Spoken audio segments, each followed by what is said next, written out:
and welcome to the show. Today, we're going to talk about massive client attraction strategies. Who wants that? If you do, then you're in the right place. So very glad you're here. But of course, a little speaker wisdom. There's a lot of people I have met who really want, attraction and influence and credibility and more clients, but they're not willing to do the work. They're just not willing to do the work. It's like pulling teeth to get them to do the work. And some of the work that I suggest is doing what I'm doing now, creating your own platforms, right? Speaking on your own platforms, creating your own platforms, doing videos. Videos is vitally important to gain attraction, posting regularly, sending out newsletters on a consistent basis, going to industry events, doing the work every single week. There is no reason you should ever be rusty. There's no reason why you should never have any clients if you're doing the work. And so doing the work is vitally important. But listen, think of it this way. If you were working for a company and one of your job duties was to record and post videos 2 to 3 times a week, or else you wouldn't get paid, you do it, right? I would. So why, when people have their own businesses, why do they fail to do the work? I understand that it can be hard, especially at first. When I first started, I was really gung-ho, I'm going to do it. Even though I was scared, I was fearful. I didn't know what I was doing. Fear of the unknown. There were so many things going on in my head, the big ball of confusion. But I knew that gaining more visibility and attraction was the way to get people to recognize me, people to see me as an expert and someone who does what I do, which is public speaking, I'm all about communication and connection, but being known in the industry as that person. And I had to do more than everyone else in the industry in order to gain those accolades and also influence in the industry. And so I had to do the work. Was it easy? No. But I'll give you some tips and strategies that I used to really help me to get over that hump. For one, I took a challenge. It was a video challenge. And throughout that video challenge, I posted 400 videos in 3 months. I was hungry to learn this valuable skill. I was rusty. I was awful. And I knew that practicing and doing it over and over and over again was going to help me to get better and learn and master the art of promotion and gaining massive attraction to my brand. And the second thing is I joined a community of like-minded people who really held me accountable. They knew what I was doing. They understood what I was doing. They understood the work that it required to do it. And those days that I said I wanted to give up, I was tired of this, I was just worn out, they really pushed me and encouraged me and supported me to keep moving forward in their own way, of course.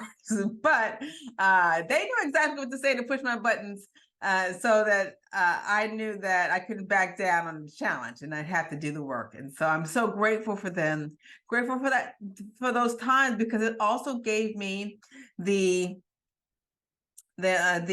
flow, my flow and my ability to create a habit. Now it's a habit. I had some people like my podcast production manager, he'd say, Christie, where's that video? Christie, where's that video? Christie, where's that video? And he did that like every single week for a year. But again, that helped me to create a routine. So when I stopped working for him, or he actually retired from video production, I already had my routine. It was easy and natural to me because I've been doing it for a year, at the same time, and putting together, making sure that I was consistent. So I've been consistent for hundreds and hundreds of episodes now. But it was that beginning foundation that really helped me to thrive in this space. And so if you need a little help, ask for guidance, join a group, a community that's doing something similar to really help push you along past those times when, it can get rough in the beginning. Now we're going to go over some massive client attraction strategies. That was one of them, actually doing the work and gaining the attraction. But something that's vitally important is mastering your craft. And what I mean by mastering your craft is doing everything that you can to really be seen as a leader in your industry and in front of your audience. Mastering your craft could involve practicing your presentations, doing research, talking to other people, getting out there and getting known, getting visible, right? And gathering information and knowledge and from other experts in your industry, accumulating all of that knowledge and then packaging up all pretty and then presenting it over and over and over and over and over again. Listen, you can't do 2 events a year or 4 events a year and expect to be an expert. As you see, I'm always putting out content, thinking about my audience, thinking about what they want, listening to what they want, their pain points. People tell you like what they're struggling with. I was just at an event last night and a lady came to me and said, I have a problem with procrastination. Another one said, I don't know where to start. I don't know where to begin. All those tips that people give me, I use that. Sit down, do my research, gather all my knowledge on how I can help that person answer that question and also take themselves to the next level. That's vitally important, using my level of expertise. And so you can do the same, but practicing your craft and mastering your craft and how you deliver and present is vitally important. Doing it in a way that's very clear and concise, easy to understand, and also attractive to your audience. Another way of gaining massive attraction is being able to engage an audience. When you're in front of an audience and you're just standing there like a lump on a log and just talking about your story, your book, what you've done, how you've helped people with no energy, no connection, without creating a bond with that audience, that's going to push people away. Now, one thing I like to say is that you should know your audience, speak to your audience, engage with your audience, tailor your message to fit the people that you've met before that presentation. Hopefully you've done a little mingling with the people in the group before you actually stepped on stage. That's a vital tip. So you can find out, who are you talking to? What are their wants and needs? What are their aspirations? I remember the first time I spoke on stage, I was rushing there. It was far away. I was rushing, kind of got late. Yes, I was the star. I was going to go on stage. I stood on stage to speak.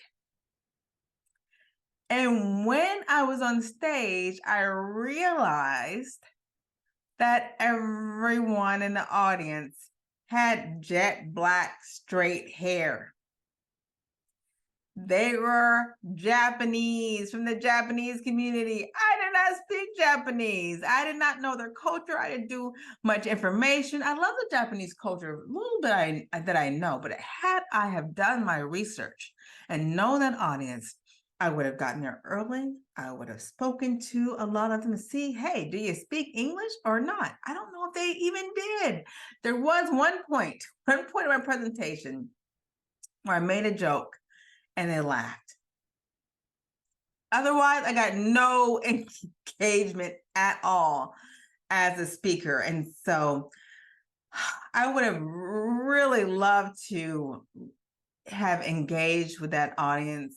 And knowing what I know now, there's a lot of things I would have done prior to that presentation so that I would have made sure that I was connecting with the people in the group as best as I could. And the presentation would have probably come out so much better had I known more about the audience. Who was I speaking to? I didn't ask the questions.